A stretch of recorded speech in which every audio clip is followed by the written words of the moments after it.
Hello everyone, and welcome back to the channel. This Tuesday, January 13, 2026. I hope you all having a fantastic day, wherever you are tuning in from. I'm your host, Nina, and I'm here, hanging out in my little studio, talking to myself as usual. Well, not just to myself, but to all of you listening out there. Today, I want to introduce a trending article pulled straight from the archives. It is a really fascinating piece of research that tackles a problem we've all faced with AI. You know, sometimes I feel like my coffee mug is judging me, waiting for me to spill it. But it is just a mug, right? Anyway, let us dive into the paper. The title is Distilling Feedback into Memory as a Tool. The goal is Oxivog 2601.5961. Let us break this down. This paper is essentially about giving AI a notebook. Imagine you are learning a new board game. You make a move. Your friend tells you, "Hey, that was a bad move because you left your king open." Now, if you are a regular person, you remember that for the next turn. But AI models, especially the big ones we use, often act like they have amnesia. They're super smart. The lesson is gone. This paper proposes a solution called memory as a tool. It is quite a clever name, actually. The problem this paper is trying to solve is the high cost of thinking. In the AI world, we have this concept called System 2 scaling. It basically means if you let the AI think longer and critique its own work, it gets smarter. Oh boy, that is expensive. It takes a lot of computing power to have the AI constantly double-check itself. Every single time you ask a question, it is like deriving the formula for gravity. Every time you drop a pen, it works. But it is a waste of energy.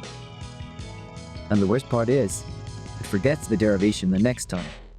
So what the researchers did was create a framework where the AI can write files.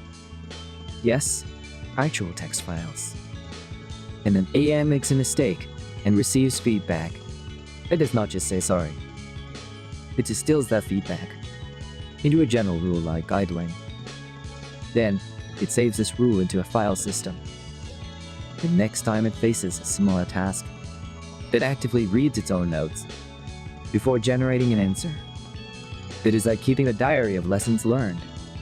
Wait, did I leave the stove on? No, I definitely checked it 3 times. Let us look at how this applies to everyday life. Think about how you work. If your boss tells you, "Hey, please format the report with bullet points, not paragraphs," and make a mental note. The next time you write a report, you do it right immediately. You do not need the boss to correct you again. This technology allows AI to do exactly that. It amortizes the cost amazingly. Instead of thinking hard every single time, it thinks hard once, and then just looks it up later. This makes AI much faster and much cheaper to run in the long term. Now let us compare this with other technologies.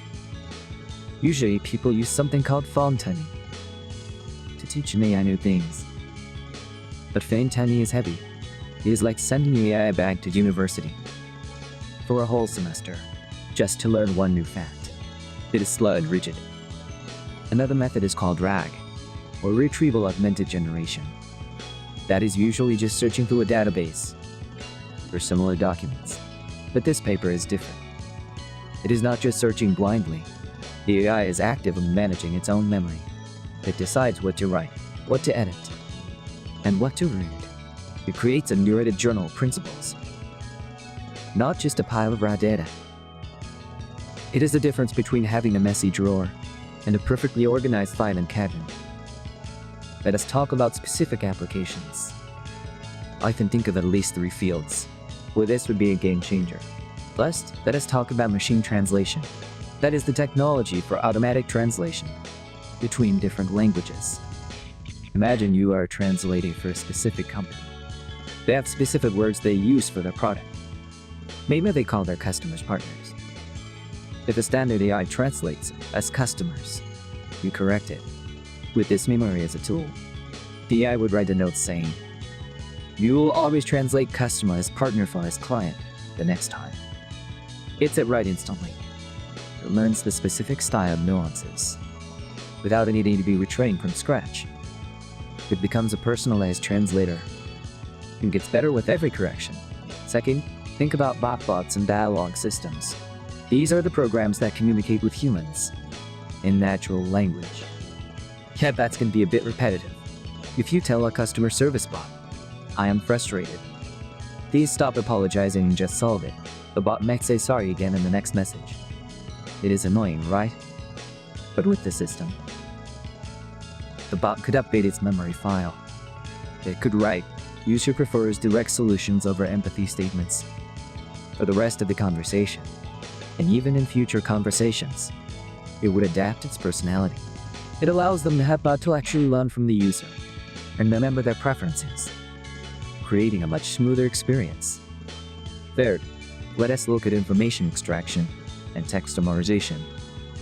This is technology for extracting necessary information from large amounts of documents or creating summaries. Let us say you are a lawyer and you need summaries of court cases. You need them in a very specific format. Maybe you want the verdict first, then the evidence. You give feedback saying, "No, that the verdict at the top." The AI distills this into a rule. Future summaries will follow your exact structure. It is not just summarizing text, it is learning your workflow. It turns the AI from a generic tool into a specialized assistant. This paper used a benchmark called Rubric Feedback Bench. They tested the AI in creative writing and even ethical reasoning. The results were impressive. The AI with memory started off average, but after just a few rounds of feedback, it matched the performance of the super expensive, heavy reasoning models, and it did it at a fraction of the cost. Figure 3 in the paper shows this beautiful graph where the cost stays low, but the quality shoots up. It is the best of both worlds. And one detail I really liked. The AI actually names its own files. It has to come up with names like researchnotes.tot or creativewritingrules.tact. It forces the AI to be organized. If it names the file something silly, it will not be able to find it later. It is remarkably human-like, isn't it? I mean, I have files on my computer named stuff, and I can never find anything. Maybe I need this algorithm for my own brain. In conclusion, this paper, distilling feedback into memory as a tool, is a big step forward and moves us away from AI that resets every session towards AI that grows and learns over time. It is about making AI efficient, personalized, and frankly, a lot more useful for long-term tasks. It is creating a system that remembers its mistakes, so it does not have to repeat them. And really, isn't that what we are all trying to do? That it is all for today's episode. I hope you found this dive into the archives interesting. It is fascinating to see how we are teaching machines to think a little bit more like us. Or at least, to take better notes than us. I'm Noah signing off. See you in the next one. Bye-bye.